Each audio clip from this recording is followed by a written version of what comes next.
Olivier Marleix, bonjour. Bonjour Christophe. On va parler des problèmes d'inflation et de pénurie d'énergie, mais commençons par la réforme des retraites, puisque le dialogue a débuté hier entre le gouvernement, Olivier Dussopt, et les partenaires sociaux. La Première ministre aussi a commencé à recevoir. Quelle est la position des Républicains ? Augmenter l'âge dès cet automne, comme ça on n'en parle plus, ou bien prendre le temps de la négociation ? D'abord, comme tout ce qui se passe, c'est assez surréaliste. La technique du ballon d'essai envoyé par le président de la République sur un sujet aussi important ne paraît pas forcément très adéquate.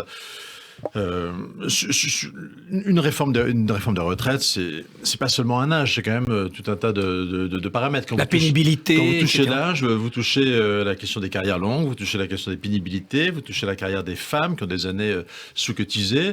On va avoir la question quand même de la parité publique-privée qui est censée être au cœur du sujet d'une réforme des retraites. Ça mérite plus qu'un amendement. Les régimes spéciaux, voilà. Donc tout ça par amendement, ça paraît quand même pas tout à fait sérieux. La question de la méthode, elle est essentielle. Puis vraiment, on comprend pas ce que fait le président de la République. Il a mis 3 ans, il a abandonné une réforme. C'est le premier président de la République qui échoue à faire une réforme de retraite dans son précédent quinquennat. La Covid n'y était pas pour rien non plus, ça a cassé le débat après la première lecture. Ça n'a rien à voir. C'était juste que M. Delevoye avait un projet pas abouti, qu'on comprenait rien. Et voilà. Donc il y a des moments c'est pas urgent, il y a des moments ça redevient urgent. Je pense que c'est un sujet qui intéresse tous les Français, qui les concerne tous, qui mérite un peu de détermination, un peu de courage, mais quand même aussi beaucoup de dialogue. Voilà. Commencer sincèrement, présenter cette réforme, vous dire qu'il faut faire cette réforme rapidement devant une réunion des préfets, c'est quand même assez surréaliste. Pourquoi pas devant les commandants de compagnie de CRS pendant qu'on y était, vous voyez. Enfin, donc voilà, il faut un minimum de dialogue social, de sérieux dans cette réforme. Quelles seront les positions des Républicains ? 64 ans, 65 ans, la retraite par points, vous n'en voulez plus ou ça s'étudie encore ? Pardon, celui qui a une idée de réforme par points et qui l'a abandonné, c'est M. Macron. Il a vu que son système, malheureusement, était très, très boiteux. Enfin, ce qui était très boiteux, c'était son idée de système universel. Nous, on n'a pas de problème particulier avec les critères de l'âge, puisque c'est même la contre-proposition que nous avons mis sur la table, de proposer d'aller progressivement vers 64 ans. Pourquoi ? C'est pas idéologique, c'est qu'aujourd'hui le régime de retraite, il est globalement déficitaire. Alors un déficit qui n'est pas non plus gigantesque. Avant crise Covid, c'était 6 milliards. L'État a un déficit de plus de 100 milliards, je vous rappelle. Donc c'est pas si dramatique que ça. Simplement, ça empêche de revaloriser les pensions. Donc oui, il faut faire une réforme de retraite. Oui, on peut aller vers 64 ans, mais prenons un minimum le temps de la concertation. Globalement, on a compris que les oppositions ne voteraient pas le budget, quel que soit son contenu, retraite ou pas retraite dedans. Ni le PLF ni le PLFSS ne pourront faire l'objet d'une négociation ou d'une majorité. Donc il y aura un 49-3. Est-ce que vous déposerez une motion de censure automatiquement ? Bon, on verra. Nous, ce qu'on a dit au gouvernement, c'est que le 49.3, il est prévu dans la Constitution. C'est le général de Gaulle qui l'a voulu. Michel Rocard l'a utilisé à 28 reprises. Ça n'a pas fait de lui pour autant un dictateur. Simplement, on demande au gouvernement de laisser un minimum vivre le débat. Notamment, ça veut dire qu'il faudra 2 49.3. Un sur la première partie, celle des recettes, et un sur la partie dépenses. Voilà. Et après, on jugera en fonction de l'avancée de ces débats. Le gouvernement doit quand même écouter les oppositions, faire preuve d'un petit peu d'ouverture. Est-ce que vous n'êtes pas, chez les Républicains, coincé entre votre volonté de redresser les comptes publics, c'est important chez vous, oui, et puis tout de même toute une série d'urgences sociales, revaloriser les retraites, lutter contre l'inflation, etc. Non, mais ça suppose de faire des choix. C'est exactement ce que M. Macron n'a pas su faire depuis 5 ans. M. Macron a été incapable de faire le moindre choix. Il a laissé filer la dépense publique, plus de 100 milliards de déficit chaque année depuis avant le Covid. La Cour des comptes a quand même rappelé qu'on avait accumulé 500 milliards de dettes supplémentaires dans ce quinquennat avant la crise du Covid, parce qu'on était incapable de faire des choix. Moi, j'ai eu des discussions régulières avec le gouvernement pendant l'été, au mois de juillet, avec le texte de pouvoir d'achat, où on a pu échanger. On leur a dit ce qui étaient nos priorités. Alors, tant qu'on était dans la réaffectation de la dépense, ils étaient très ouverts, mais sur les économies, c'est un truc qu'ils ne savent pas faire. Monsieur Macron est un vrai social-démocrate et il est incapable de réduire la dépense publique. Face à l'inflation, le gouvernement prolonge les boucliers tarifaires. Là encore, on continue le quoi qu'il en coûte d'une certaine manière. Mais est-ce que vous avez une autre voie ? L'autre voie, c'est celle qui consistait à une réforme, à sortir du marché européen de l'énergie, qui est une espèce de folie, où en clair, c'est le prix du gaz qui contamine totalement totalement tout le prix de l'électricité, quoi. C'est-à-dire que donc en fait, par ce marché européen, on a inventé une machine à amplifier les rétorsions de Monsieur Poutine. Monsieur Poutine ferme le robinet du gaz et ça fait exploser aussi le prix de l'électricité dans notre pays. Donc il aurait fallu sortir de ce marché. Pour en sortir, il faut juste être indépendant. Voilà. Or aujourd'hui, à cause d'espèces d'incurie qu'il y a eu sur le nucléaire, du fait qu'on a tourné le dos au nucléaire, eh bien il nous manque grosso modo 20% de notre électricité cet été. Je vous rappelle qu'en France, on fabrique globalement de l'électricité à 50 € le mégawattheure. 50 €. En ce moment, nos entreprises sont obligées d'aller l'acheter pour 600, 700 € sur les marchés. C'est absolument effarant. Il faudrait pouvoir sortir de ce marché le plus rapidement possible, c'est-à-dire retrouver notre indépendance énergétique. Dans ce manque d'indépendance, il y a les déboires d'EDF. Oui. Est-ce que c'est l'entreprise qui est responsable de ne pas avoir été assez prévoyante, d'avoir pris du retard sur Flamanville, ou est-ce que ce sont les politiques, droite et gauche confondues ? Alors, droite et gauche confondues, certainement pas.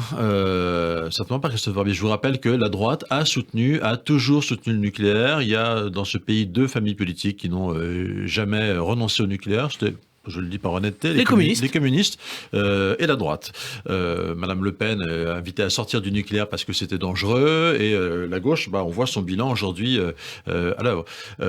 Non, depuis 5 ans, sous le quinquennat Macron, mais quand il était ministre de l'économie, on n'a pas arrêté d'envoyer des signaux négatifs à la filière nucléaire. Le jour où on vend Alstom Power à l'américaine General Electric, on a considérablement dégradé les relations entre cette entreprise qui était un des premiers prestataires de la filière nucléaire avec des entreprises, avec le nucléaire, avec EDF, etc. Donc non, la faute du politique, elle est majeure. Quand Monsieur Lévy a eu le malheur à un moment, un moment où il a essayé d'ailleurs de faire preuve d'un peu d'indépendance face à Madame Royal, il a eu tout de suite droit à un rappel à l'ordre très, très virulent, lui demandant d'appliquer la volonté politique des politiques en la matière. Donc non, c'est une faute 100% politique. Mais être incapable de livrer Flamanville à l'heure, ça c'est pas les politiques, c'est quand même une perte de compétences. Oui, c'est une perte de compétences exactement due aux politiques. Je rappelle qu'on a un rapport commandé d'ailleurs par l'actuel gouvernement, un ancien patron de Peugeot, qui dit comment ça se fait qu'on ait eu du retard sur Flamanville. Alors, bon, Flamanville, c'est un prototype, c'est normal qu'il y ait du retard. La première conclusion de ce rapport de Jean-Martin Folz, c'était de dire on a perdu des compétences, on est resté trop longtemps sans construire de centrales nucléaires. Le plan Mesmer, il date, je vous rappelle, du premier choc pétrolier, l'ancien 73 de mémoire.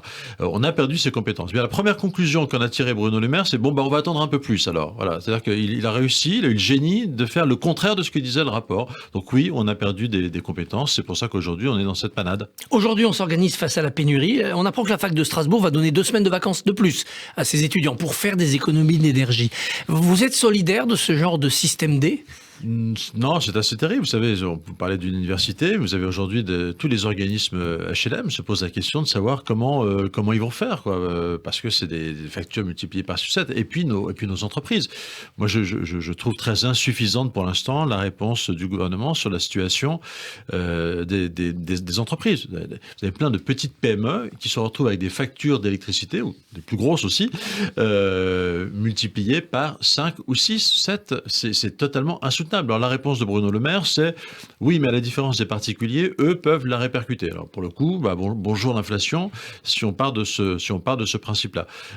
D'où la nécessité d'essayer le plus vite possible de retrouver notre autosuffisance et pouvoir s'extraire de ces règles européennes qui fixent le prix de l'électricité. Le président a aussi fixé une nouvelle philosophie sur l'immigration. Il voudrait mieux répartir les migrants entre ville et campagne. Est-ce une stratégie qui vous convient ? Je crois qu'il n'a pas bien compris le message des Français. Aujourd'hui, les Français, je pense qu'il y a un assez large consensus dans notre pays, quand on regarde les sondages, sur le souhait des Français de réduire l'immigration. Le dernier sondage, c'est 71%, je crois, de Français qui souhaitent qu'on diminue l'immigration dans notre pays. Donc c'est pas de les répartir différemment. D'ailleurs, c'est assez étonnant chez M. Macron. On a toujours ce glissement. Souvenez-vous, il y a 4 ans, il fait une grande interview dans Valeurs Actuelles pour dire ça y est, je vais faire une politique de droite en matière migratoire. Le le titre, c'était « On va exécuter 100% des obligations de quitter le territoire français ». Vous savez combien on en a exécuté l'année suivante ? 7%. Voilà. Donc il y a toujours un écart gigantesque entre la parole politique de M. Macron et la réalité. Moi, je pense que ce serait... aujourd'hui, les Français veulent qu'on reprenne notre destin en main. Regardez ce qui s'est passé en Suède. Regardez ce qui va se passer en Italie. Les Français veulent une politique de maîtrise des flux migratoires. Voilà. Oui. Sous M. Macron, chaque année, on a délivré 280 000 titres, d'entre 270, 280 000 titres de séjour. À titre de comparaison avec la droite, sous la droite, sous Nicolas Sarkozy, on était à, en moyenne, 180 000 titres. C'est 100 000 de plus sous M. Macron. Donc oui, il y a un vrai laxisme ces dernières années. Oui, il faut reprendre notre destin en main, parce que les capacités d'intégration sont totalement dépassées aujourd'hui.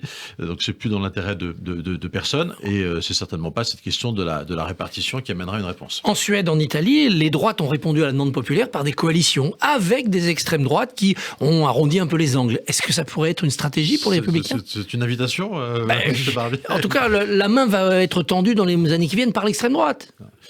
Non, je pense que notre projet, c'est de nous adresser à tous les électeurs de droite, c'est de faire l'union des électeurs de droite, si vous voulez, mais l'union de la droite et de l'extrême droite n'a jamais été le programme de la droite française. Les Républicains sont engagés aussi dans une élection interne pour choisir leur président. Qui soutenez-vous d'ailleurs ? En tant que président de groupe, ayant deux collègues dans la compétition, c'est difficile de m'engager. Moi, très sincèrement, je souhaite que cette page soit tournée. On a un peu l'impression que les Républicains sont devenus depuis 10 ans le parti spécialiste de l'organisation d'élections internes, quoi. Donc, il serait bien un jour c'est bien parce qu'on les gagne, celle-là au moins, mais il serait bien qu'on repense à être un peu audible, à s'adresser à tous les Français et voilà, se tourner un peu plus vers les Français que vers nous-mêmes. Mais ça pourrait être le risque d'un schisme ou d'une sécession au sein des Républicains, cette élection. On parle de l'élection d'Éric Ciotti comme facteur de cassure. Peut-être que ce sont ses adversaires qui disent ça, mais non, je Vous ne sentez pas ce risque ? Ils sont extrêmement proches en réalité les uns des autres, et tout ça est absolument... Moi, je leur demande de ne pas surjouer les différences. D'ailleurs, c'est mon principal message. Quand on surjoue les différences, déjà, on n'intéresse personne. Ces débats sur la ligne interne, je pense, sont vraiment plutôt négatifs. Essayons de montrer aux Français ce que nous avons en commun et ce que nous portons. L'affaire Quatennens divise la NUPES, il a reconnu des violences conjugales, puis voilà maintenant que Julien Bayou lui aussi se retrouve dans la tempête. Est-ce que chez les Républicains, dans votre groupe, vous êtes vigilants, vous faites attention, vous sensibilisez les hommes ? Bien sûr, enfin là on est dans la sphère privée, donc c'est un peu compliqué d'aller surveiller ce qui se passe dans la sphère privée, mais il est évident qu'aujourd'hui on a une époque où tous les problèmes de comportement sont visibles, sont sur la place publique et sont, et selon leur degré de gravité, sont évidemment assez insupportables aux yeux de nos concitoyens. Avec une l'exemplarité aujourd'hui est quelque chose auquel on ne coupe pas. Avec une demande des néo-féministes, comme on dit, c'est que chaque fois qu'il y a un incident qui apparaît, avant même que la justice soit passée, il faut démissionner, il faut se retirer du Parlement pour Quatennens ou du ministère, comme on l'a vu pour d'autres. Donner une gifle à sa femme, oui, il me semble que c'est un geste assez problématique. Donc, il n'y a pas besoin d'attendre une décision de justice. Dès lors qu'ils l'ont reconnu, je pense que, effectivement, la mise en retrait suffit ou il faut démissionner du Parlement, on ne représente plus la nation? Moi, une fois encore, j'observe qu'il a su de lui-même se mettre en retrait. Après, c'est une question de dignité du comportement de chacun, quoi. Olivier Marleix, merci et bonne journée. Merci. Merci beaucoup Christophe Barbier. À noter que demain matin à 7h45, votre invité politique sera la députée Anne-Laure Blin.